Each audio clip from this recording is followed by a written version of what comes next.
Hey guys, BugCat7 here. Okay, it is Monday, October 21st, 2019, and I want to thank you for visiting the Stonewall Research channel here on YouTube. Thank you very much. I really do appreciate it. Alright, guys, well, we're going to continue looking at the quote unquote giants, state by state, or large hominids, as I prefer to call them.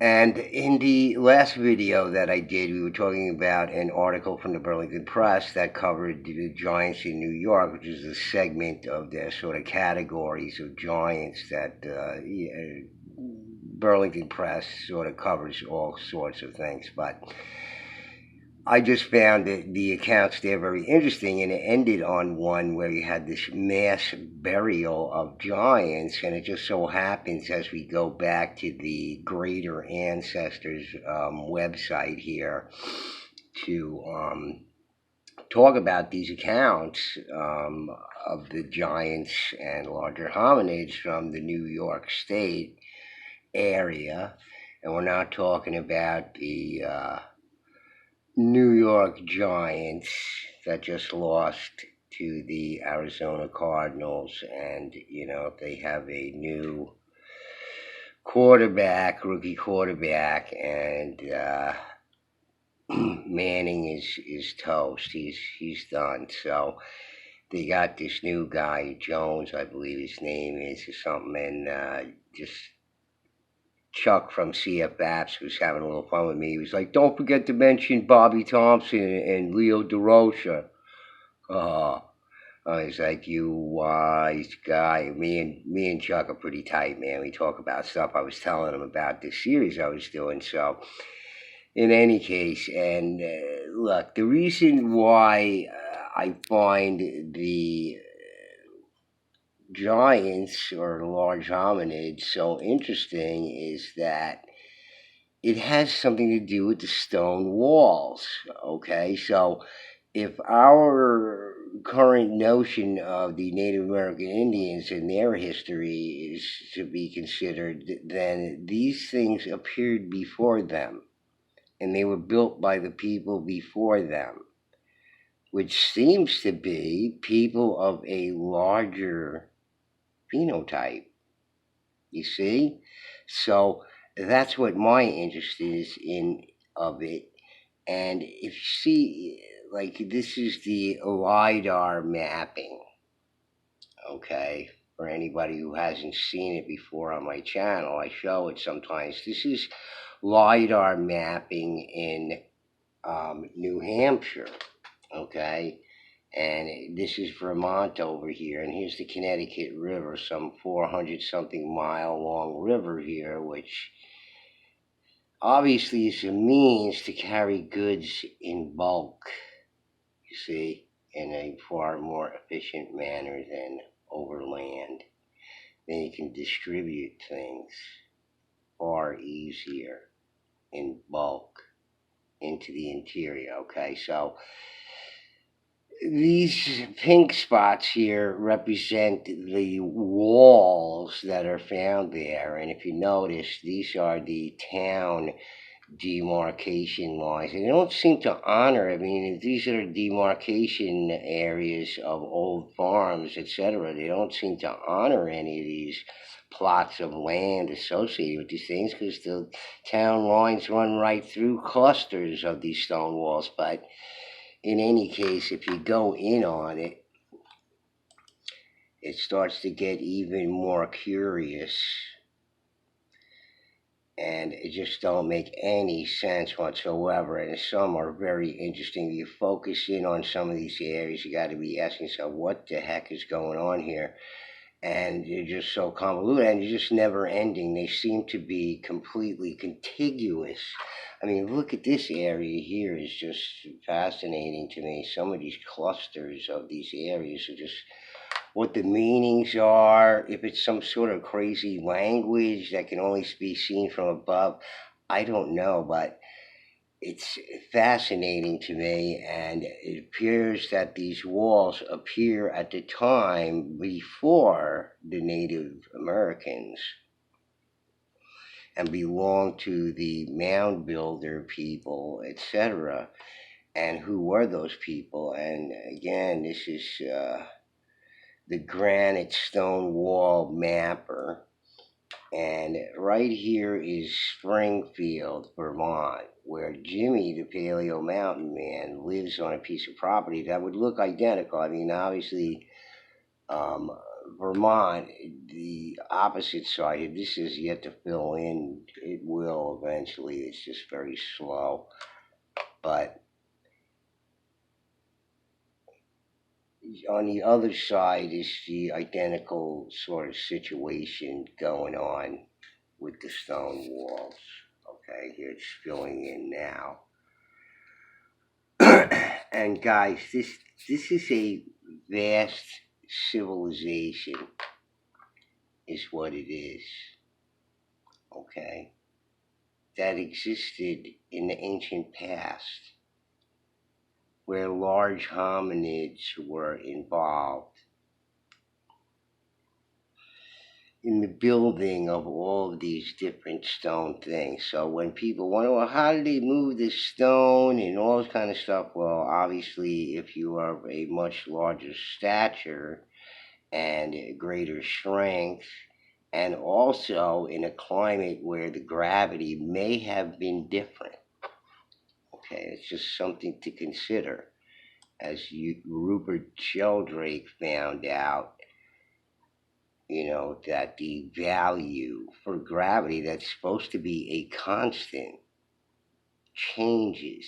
Okay, so he's a little bit further away, and I'm just telling you that these are only the verified stone walls, and they don't account for any other stone structures or cairns or effigies, just mapping the stone walls. And what I say to everybody, and I just hope you get this, okay, so there's a lot of stone walls that haven't been verified that could fill in a lot of this area, but they haven't been verified, or they no longer exist because they've been cannibalized, used for road fill, whatever it is, cleared. Okay, this was contiguous. This is a vast civilization that was here in the past that we don't know anything about. Okay, I'm just showing you this. Every state involved with the stone walls looks just like this. Okay, you can make this transition to Vermont and then New York. Okay, where most of the stone walls are found in New York. Just happens to be more heavily concentrated around the river systems and other waterways. Okay, some of the walls were built by colonists and settlers, the ones that are very finely done, well done. Okay, but these primitive stone walls, and if you look and focus, okay, on the map in some of these areas, is in the middle of nowhere, in the middle of the forest. Nobody's there. No old property lines or anything like that. Okay.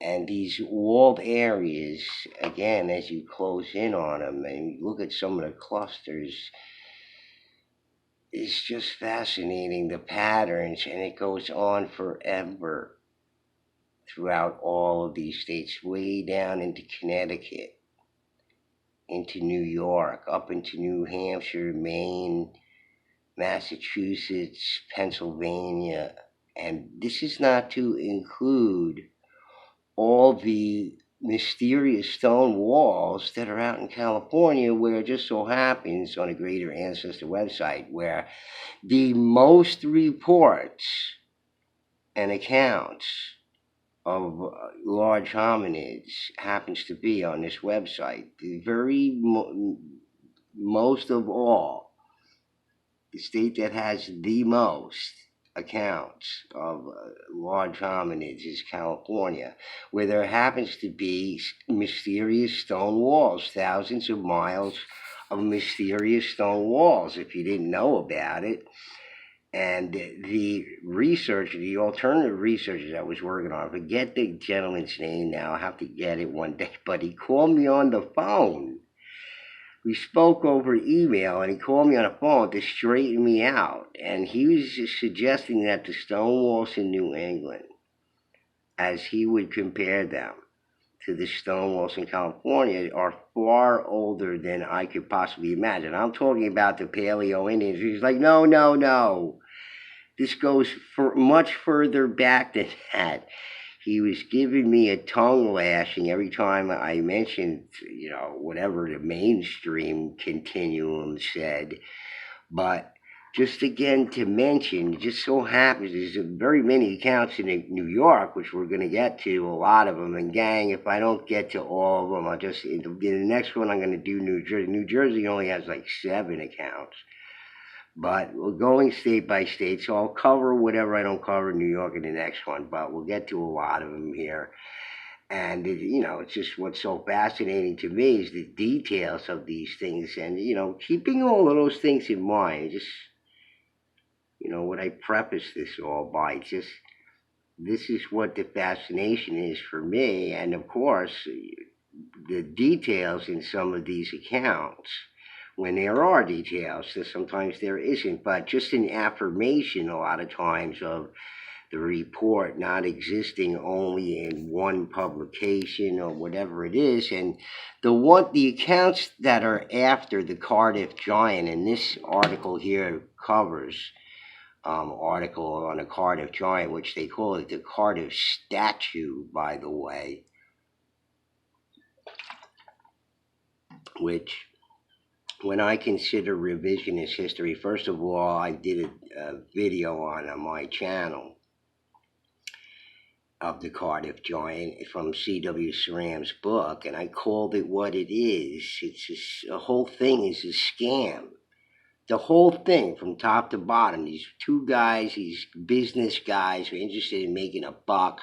The whole religious aspect. He had an argument with the parson or whatever the heck it was all a bullshit story to cover the fact that these guys were just rapacious parasites.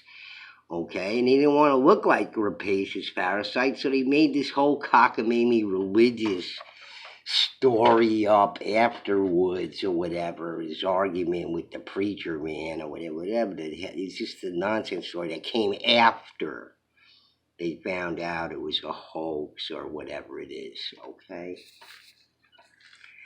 Bullshit story, okay? So, as I was mentioning before, when I covered the last article there in the Burlington News, we see this mass burials of over 200 skeletons of larger size were found there when I was reading from Connecticut.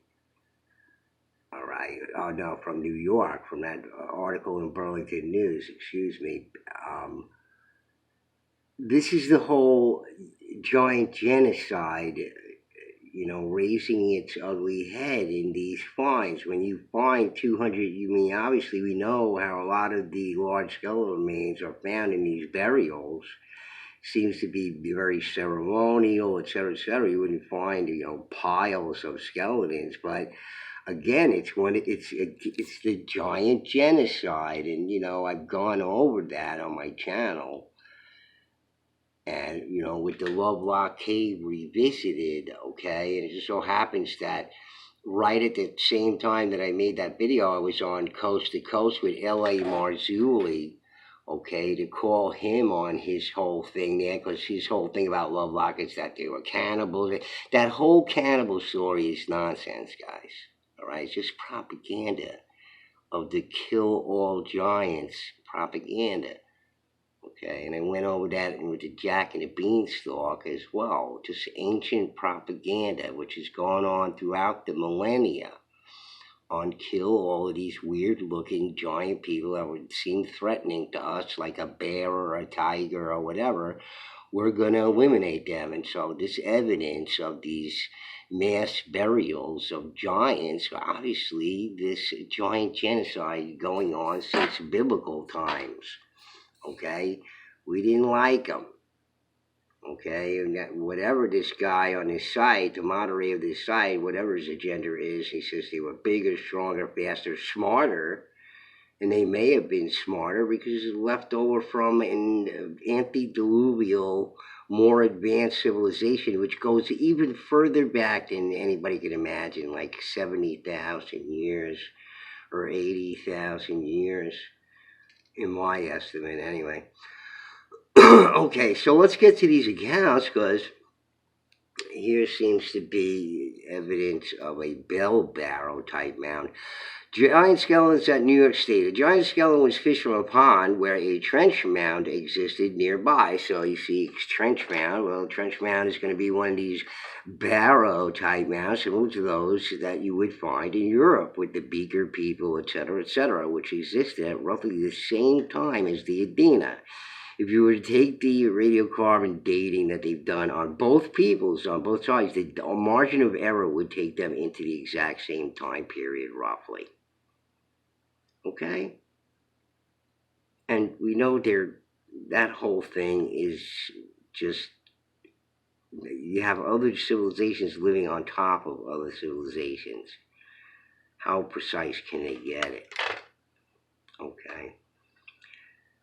A giant skeleton was fished upon where a trench mound existed nearby. In St. Lawrence County, New York, close to an ancient fort, lied the town of Macomb. Here, 3 trenched enclosures, which also could be reconciled to be mass graves filled with bodies from a great war. Okay, so maybe they were or weren't. What happened to them, who knows? But again, it'd be giant genocide. At some point, the giants had to go, but as we find out, that it seems that many of them integrated into the Native People societies all the way from here out to Seattle. I was reading in a recent article about Native Indian chieftains who are of large stature, mentioned in historic texts. Okay, the good giants that you never heard of. No traces of these exist. These have been completely torn down. Orchards were planted in their stead. These ancient structures, the mounds and hearths, are all long gone. Only the remnants of ash are a reminder that they existed. One such location was owned by William Horton on his farm, which was told to be a semicircle. That area became a mill yard. The semicircle is said to have enclosed half an acre. Nearby on the next hill was another ancient structure. It is gone today. Very interesting. What was that ancient structure that is gone today? Probably used for a road fill or whatever. No respect was paid to any of these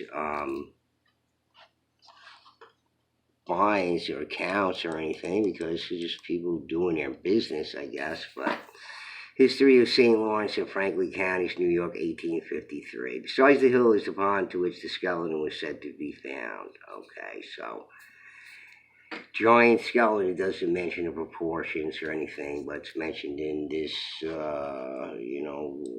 town history. And I'm sorry, guys, this site is a little slow, but, we'll get through it because just, again, I have to research these things because it just, it's part of the whole stone wall story. 1/3 larger Fort Hill, New York. And again, you hear the mention of this mounds that, New York apparently was replete with mounds just everywhere. And there are still a few around today that can be found in western New York, I believe, but not many other places here in the Northeast. And it's not talked about. It's not mentioned in any histories. You didn't learn about it in school, okay, because they disappeared. So out of sight, out of mind, why bother mentioning it? And of course, the skeletal remains, whatever they were dug up everywhere. They weren't under controlled days. This was early times.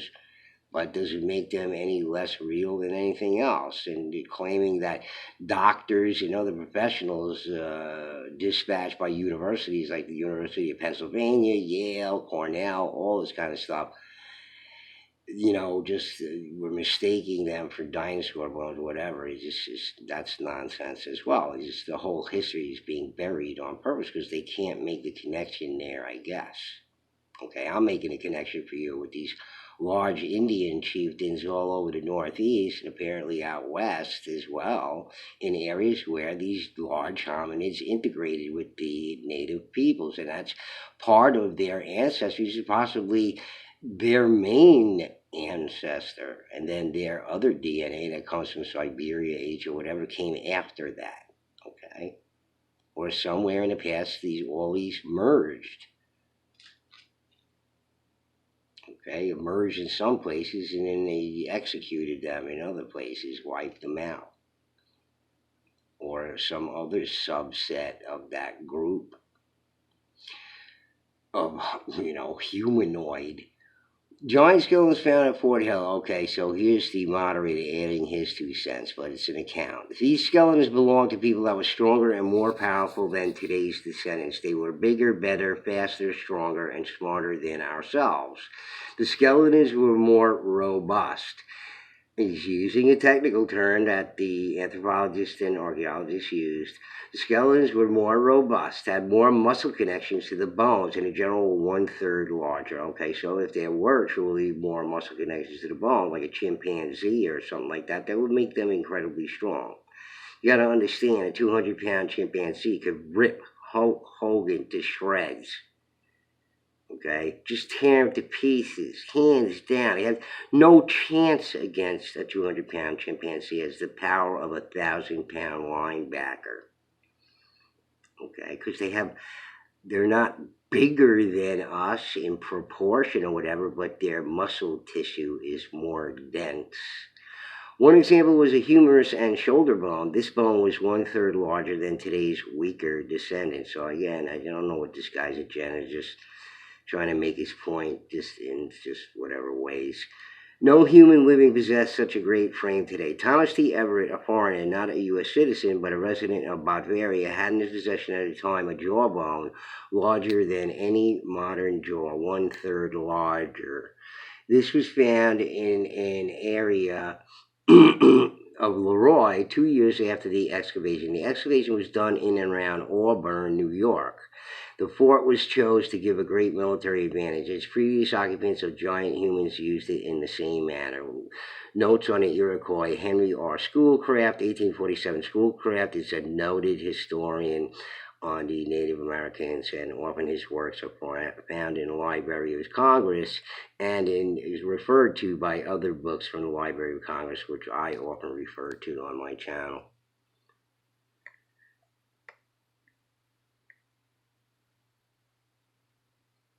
Okay, so more from Fort Hill. As I said, guys, I'll get to the rest of these in the next video. I'll just hurry up to them, but I had to mention these things to preface this by, because I have to remind people what this research is all about. And it has everything to do with these large hominids. More from Fort Hill, New York. Skeletons at this locale have been measured to be on an average of at least 1/3 larger than present-day people. This was concluded by an anatomist that this race of greater ancestors was superior to present-day weaker descendants. The indications of war by this race are observed in the 10-foot deep entrenchments, which are 12 to 15 feet wide and which seem to complete a circuit. These trenches seem to be defensive ones in defense of a northern invasion. Piles of stones are seen in the northwest corner of this fortification. This provided a secure defense in ancient times at what later became known as Fort Hill and Leroy. History of the Holland Purchase, 1849. It's from Fritz Zimmerman's research. Okay, so just mentioned from historical notes of these things. Man of great stature, Jefferson, New York. And I think in a couple of these don't even belong in here. One's from, I think, Pennsylvania. Another one's from Canada. I don't know if it includes Canada in these, I guess, up with some states, I would imagine, but where they might cross over in territory. A man of great stature, Jefferson County, New York. Okay, so you have this crude map here. On lot number 25, beneath the entangled roots of a maple tree, were found the bones of a man of great stature, which had full double set of teeth in his mouth. This skeleton was located on a farm of Jacob Heath of North Sandy Creek along the north bank, where there lies the remains of a native structure overgrown now by large trees. I wonder what kind of native structure that might have been. The town was first settled around 1803 near Lacona. So A lot of these towns, even Sherman and Connecticut, were formed around in the early 1800s. Until that time, it was occupied mostly by the Native American peoples who were either trading these lands, getting pushed into smaller areas, whatever. Okay, the west border of Sandy Creek is Lake Ontario, and the north border is Jefferson County. The only description is that the man was of great stature, but details are lacking. More information on his find is necessary. It's quite possible that there are more articles on this found locally.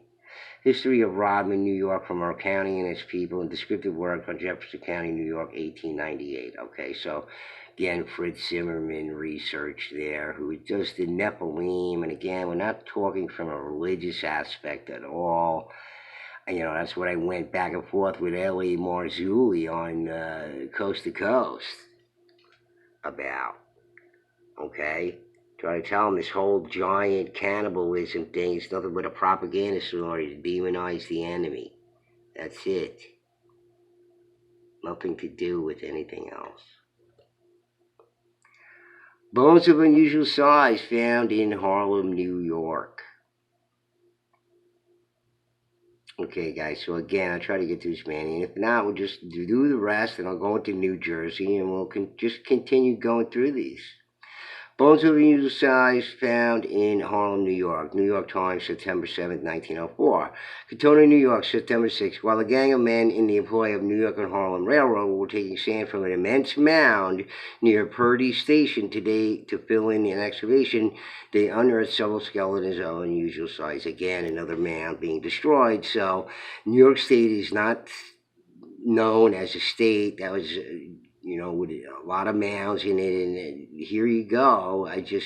All of these accounts seem to be taken from mounds that were found here in New York State, and it's, finding mounds in New York State apparently is like finding hen's teeth, but apparently it was just like Ohio at one time, just filled with mounds, and that, mainstream even accounts for that. So there's like 500,000 mounds in the United States, and most of them are all gone. Okay. Taken for road fill, landfill, all this kind of stuff, and the bones tossed aside. The bones are believed to be those of Indians who once lived in this vicinity and belonged to a tribe that was led by the great chief Ticus. Okay, so another chieftain of Northeast Indies, another one of these good giants that, took care of his tribe, no accounts of cannibalism or anything like that. And what you don't hear about, because, you need L.A. Marzulli and Stephen Quayle and everybody else to write books, and Michael Tellinger down there, and the Giants did this and the Giants did that. I've already seen it from the wrong angle, but I'm trying to straighten it out, guys. Just large hominids from the ancient past, and even before that, their ancestors were the ones that lived in this advanced civilization like 80,000 years ago. Okay, so this Chief Ticus, from home of the Titicaca Valley, now part of the New York watershed, and takes its name. Besides finding the bones, the workmen also exhumed a score or more of arrowheads, hatchets, and copper implements. It is believed that the large mound in which the relics were found was once the burying ground of the Ticus Indians. The last Indians were seen in the valley a short time after the Revolutionary War. The bones found today were brought to Katona and will be reinterred in the local cemetery. Okay, New York Times, 1904. All right, so just more accounts of large hominids that you have no history of. It's just the Native Americans in whatever state you are from, the Northeast here, or perhaps even Canada. I don't know how their history goes, but we didn't learn anything about it in this stuff. It was just, the Native Americans were here, Iroquois and Algonquin, and that's it, and it's all we know about.